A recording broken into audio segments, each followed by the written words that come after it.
In today's video, we are going to understand the concept of quicksort algorithm in full detail, starting from scratch.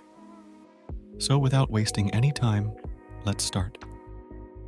Quicksort algorithm is based on two main parts. First one is DAC and second one is partition algorithm. Merge sort algorithm, which we have covered in previous videos, is based on DAC and merge algorithm. So let's see how actually quicksort algorithm works. Our first approach to sort an array using quicksort algorithm will be to pivot the last element of the array. And then we will place this pivoted element at such an index from where the left elements are always smaller than or equal to the pivoted element, and right elements are always greater than the pivoted element. To study how to put this pivoted element at such index, we have to understand the partition algorithm. From the name itself is indicating that there will be the partition of something. So we have to learn the partition algorithm first.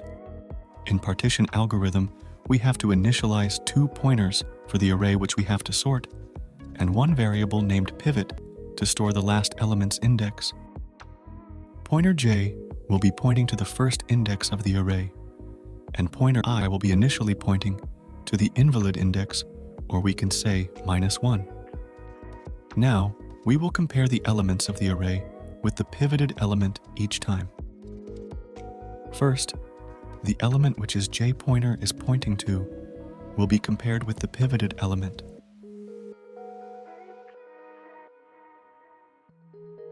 Here we can see that this is false, so we will do nothing. Then, to compare the next element of the array, we will increment the value of j pointer by 1.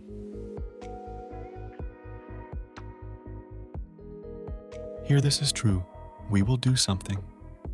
So whenever the pivoted element is greater than the any element of the array, we will place that element at the first index of the array by incrementing the value of pointer I.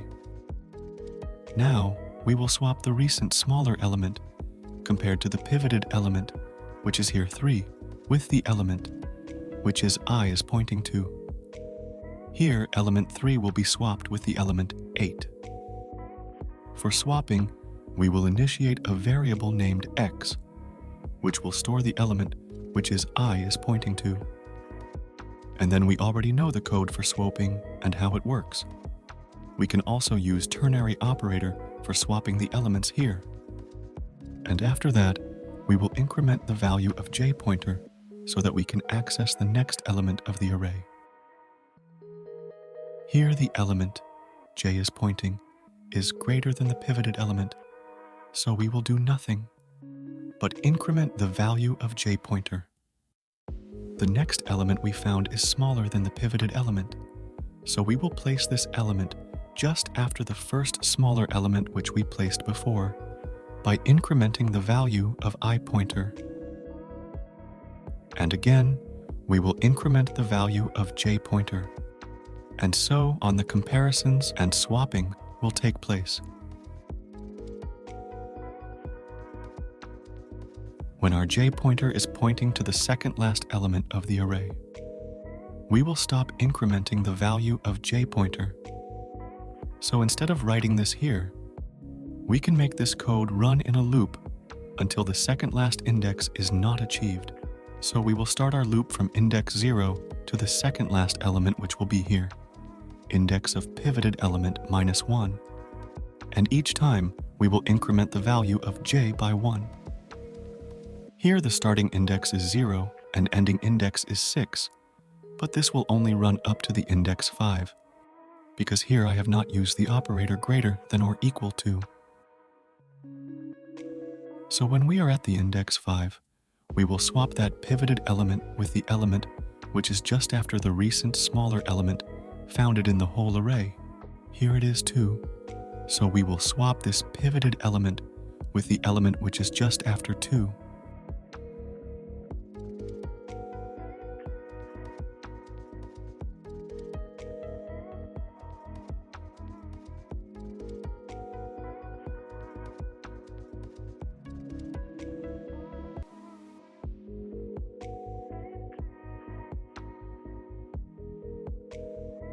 Now here we can see that the pivoted element is at such an index from where the left elements are always smaller than it, and at its right, all the elements are greater than it.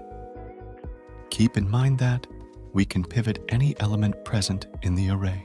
For better understanding, I pivoted the last element. Now at last, we will return that index where the pivoted element is placed after running the algorithm to the main function.